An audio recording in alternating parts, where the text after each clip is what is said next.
Hello, പുതിയൊരു വീഡിയോയിലേക്ക് എല്ലാവർക്കും സ്വാഗതം. പെട്ടിയും കിടക്കയൊക്കെ ആയിട്ട് ഞങ്ങൾ ഇറങ്ങിയത് എന്താണെന്ന് വെച്ച് കഴിഞ്ഞാൽ, ഇന്ന് ബാങ്കോക്കിലെ അവസാനത്തെ ദിവസമാണ്. ഞങ്ങൾ ഇന്ന് പോകുന്നത് സഫാരി വേൾഡും അതുപോലെ തന്നെ മറൈൻ പാർക്കുമാണ്. അപ്പോൾ അത് രണ്ടും കണ്ടു കഴിഞ്ഞാൽ നേരെ ഞങ്ങൾ പോകുന്നത് എയർപോർട്ടിലേക്കാണ്. അതുകൊണ്ടാണ് ബാഗൊക്കെ കൊണ്ട് ഇറങ്ങിയത്. അപ്പോൾ ചെക്ക് ഔട്ട് ചെയ്തു. ഈ ഒരു ബാങ്കോക്കിലെ സഫാരി വേൾഡും മറൈൻ പാർക്ക് എന്ന് പറയുന്നത് രണ്ടും അടിപൊളി സംഭവമാണ്. ഇതൊരിക്കലും മിസ് ചെയ്യാൻ പാടില്ലാത്തതാണ്. പ്രത്യേകിച്ച് കുട്ടികളുണ്ടെങ്കിൽ നിങ്ങൾക്ക് എന്താണെങ്കിലും അവർക്ക് ഭയങ്കരമായിട്ട് ഇഷ്ടപ്പെടുന്ന ഒരു ഏരിയ ആണ് ഇതെന്ന് പറയുന്നത്. അപ്പോൾ നമ്മൾ രണ്ടും അടുത്തടുത്തായതുകൊണ്ട് തന്നെ രണ്ടും ഒരുമിച്ച് കവർ ചെയ്യാൻ പറ്റും. നമുക്ക് എന്താണെങ്കിലും ഒരു 4 മണിക്കൂറെങ്കിലും ഇവിടെ സ്പെൻഡ് ചെയ്യാനായിട്ട് മിനിമം വേണം കേട്ടോ. എന്നാലേ നമുക്ക് മുഴുവനായിട്ടൊന്ന് കണ്ടു തീർക്കാൻ പറ്റൂ. ഇവിടെ കുറേ ആക്ടിവിറ്റീസ് ഉണ്ട്, കുറേ ഷോസ് ഉണ്ട്. 300 ഏക്കറിൽ ഇങ്ങനെ വ്യാപിച്ച് കിടക്കുന്ന ഒരു സ്ഥലമാണ് ഈ ഒരു ഫുൾ പാർക്ക് എന്ന് പറയുന്നത്.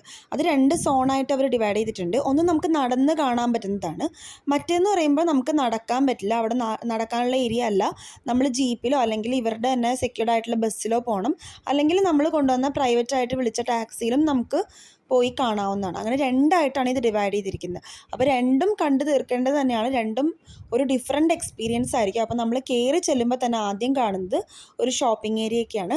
അവിടെ ചെക്കിംഗ് ഉണ്ടാവും. അപ്പോൾ നമ്മൾ ലോക്കലായിട്ട് മേടിച്ച ഈ മിനറൽ വാട്ടറിൻ്റെ കുപ്പിയൊക്കെ അവിടെ പിടിച്ച് വെക്കും. അല്ലാതെയുള്ള കുപ്പികളൊക്കെ നമുക്ക് കൊണ്ടുപോകാം കേട്ടോ. റീയൂസബിൾ ആണെങ്കിൽ അവർ അതിൻ്റെ അകത്തോട്ട് കയറ്റി വിടുന്നതായിരിക്കും. 1500 ടിക്കറ്റ് റേറ്റ് വരുന്നത്. പക്ഷെ നമ്മൾ സഫാരി പാർക്കും മറൈൻ വേൾഡും കൂടി കമ്പൈൻ ചെയ്തെടുക്കുമ്പോഴേക്കും നമുക്ക് കുറച്ച് ഡിസ്കൗണ്ടഡ് റേറ്റിനൊക്കെ കിട്ടും എന്നാണ് അവർ പറയുന്നത്.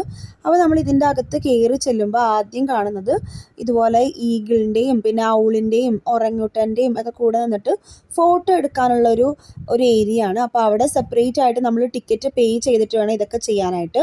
നമ്മൾ ആദ്യം എടുക്കുന്ന ടിക്കറ്റിൻ്റെ കൂട്ടത്തിൽ ഇൻക്ലൂഡ് അല്ല കേട്ടോ ഈ ഒരു ചാർജസ് ഒക്കെ. അത് നമ്മൾ സെപ്പറേറ്റ് ആയിട്ട് പേ ചെയ്യണം. അപ്പോൾ അത് താല്പര്യമുള്ളവർക്ക് അത് ചെയ്യാം. കുറച്ച് നേരം വെയിറ്റിംഗ് ടൈം വരും. അല്ലാതെ ഉള്ളവർക്ക് ബാക്കിയുള്ളത് നടന്നൊക്കെ കാണാം. അതുപോലെ തന്നെ ഇവിടെ ഓരോ ആനിമൽസിനെയും ഫീഡ് ചെയ്യാനുള്ളൊരു പരിപാടിയും കൂടി ഉണ്ട്. അപ്പോൾ അതിനും ടിക്കറ്റ് ചാർജസ് സെപ്പറേറ്റ് ആയിട്ടാണ് വരുന്നത്.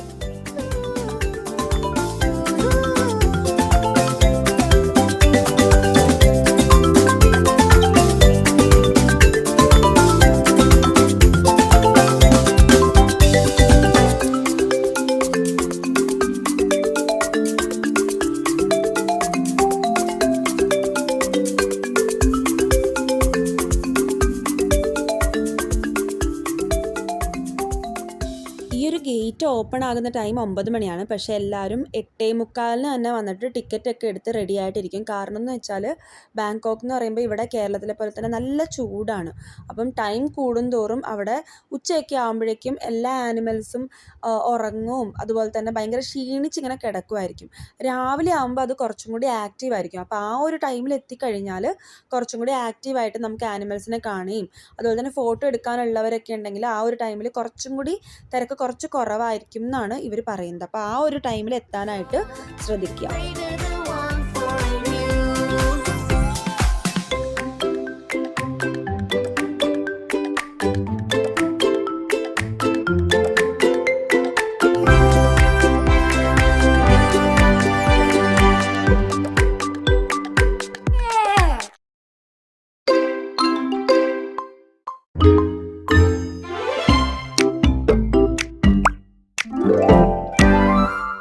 ഓസ്ട്രിച്ചിൻ്റെ ഒരു എഗ്ഗ് വിരിഞ്ഞ് എങ്ങനെയാണ് അതിൽ നിന്നൊരു ഓസ്ട്രിച്ചിൻ്റെ കുഞ്ഞ് പുറത്തേക്ക് വരുന്നതെന്നുള്ളതിൻ്റെ ഒരു ചാർട്ട് പോലെയാണ് അവർ വെച്ചിരിക്കുന്നത്. അത് മാത്രമല്ല ഇവിടെ പാരറ്റ് ഉണ്ടല്ലോ, പാരറ്റിൻ്റെ മുട്ട വിരിഞ്ഞ് പാരറ്റ് വലുതാവുന്നത് വരെയുള്ള സ്റ്റേജ് നമുക്ക് ലൈവായിട്ട് കാണാൻ പറ്റും.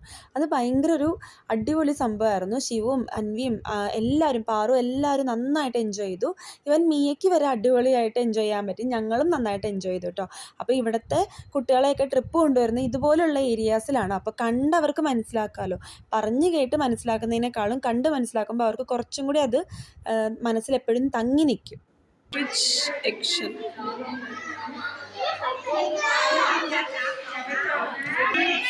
ഡിനോസറിൻ്റെ എഗ്ഗില്ലേ, അത് മണ്ണിൽ കിടന്ന് കുറേ വർഷങ്ങൾ കഴിഞ്ഞിട്ട് അതൊന്നും വിരിയത്തില്ല. ഇതിങ്ങനെ ആയി കിടക്കുക. ഫോസിൽ എന്ന് പറയും. എലിഫൻറ്റ് ബേർഡ് അല്ല, ഗഹയ എലിഫൻറ്റ് ബേർഡ് ആ ഫോട്ടോ നെക്സ്റ്റ് കണ്ടോ, എലിഫൻറ്റ് ബേർഡ്. ഇതിൻ്റെ മുട്ട വയ്ക്കുന്നതിൻ്റെ കൂടെ ഇത്രയും മുട്ടയുടെ ഒരു വെയിറ്റ് വരുന്നത്. Ostrich egg is about 15 times chicken egg.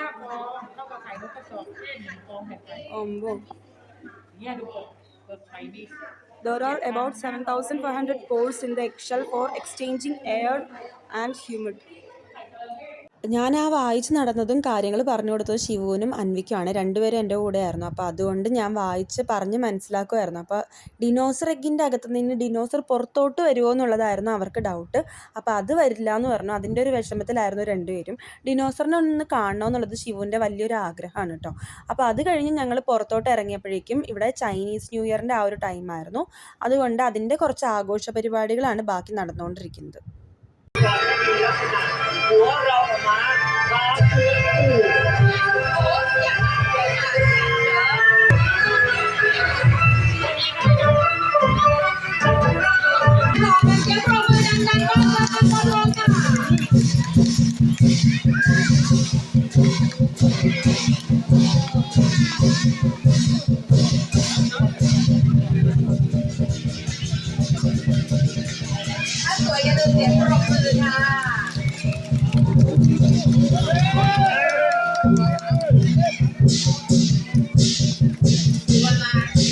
Chinese new ഇയറിൻ്റെ ആ ഒരു ടൈം ആയതുകൊണ്ട് മാത്രമാണ് ഇതുപോലത്തെ ഷോയൊക്കെ ഇവിടെ ഉള്ളതെന്നാണ് എനിക്ക് തോന്നുന്നത്.